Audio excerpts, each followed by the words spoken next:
Hello guys! Welcome back po sa aking channel para tutorial videos.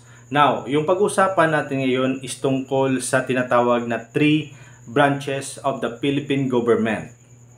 We know that the Philippines is a republic with a presidential form of government wherein the power is equally divided into 3 branches.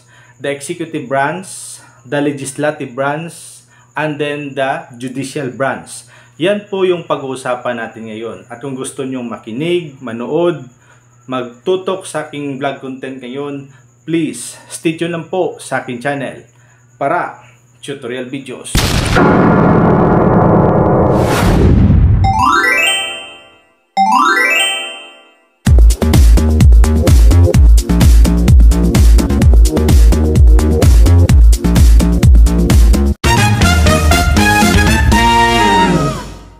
Now guys, unahin natin yung legislative branch of the government. According sa ating 1987 Philippine Constitution, the legislative power is vested in the Congress of the Philippines. And speaking about Congress, there are 2 types, the upper house and the lower house. The upper house is composed of 24 senators and they are elected at large by qualified voters of the Philippines.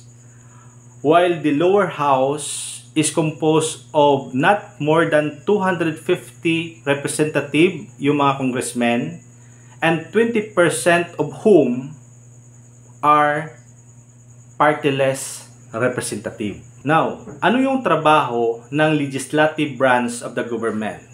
As Congress of the Philippines, both Senate and House of Representatives, they are authorized to make laws, alter, repeal, change, amend, in order that the spirit of the Constitution as the highest law of the land shall be upheld in our country. Now guys, dumapo naman tayo sa executive branch of the government. The executive branch of the government is composed of the President of the Philippines and then the Vice President of the Philippines. And they are elected at large directly by the qualified voters of the country. And they will serve the term of 6 years. Yung ating Constitution ay nagbigay din ng kapangyarihan to the President of the Philippines para mag-appoint ng kanyang mga cabinet secretaries.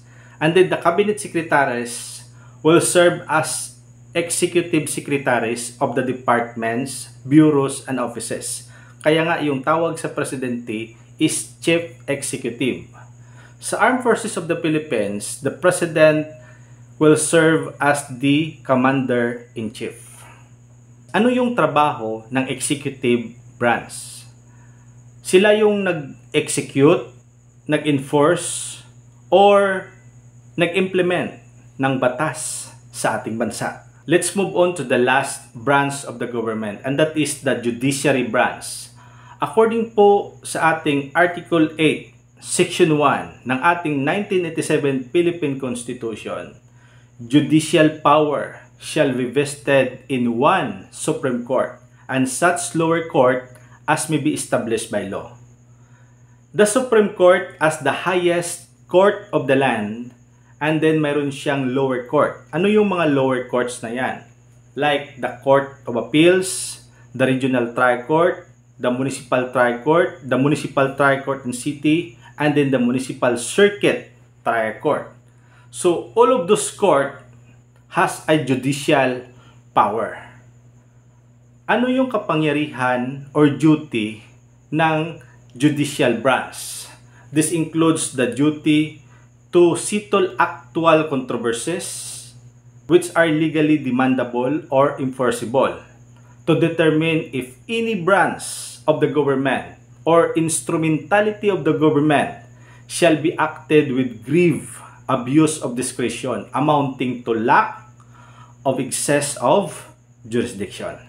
So guys, I hope po na sa ating video ngayon ay nagkaroon po kayo ng kaalaman tungkol po sa 3 branches of the government. Ulitin po natin, ang ating 3 branches of the government are, una, the legislative branch, the executive branch, and then the judiciary branch. Tandaan po natin yan. No? So, sa mga hindi pa po nakasubscribe sa aking channel, please like, share, and subscribe my channel para tutorial videos.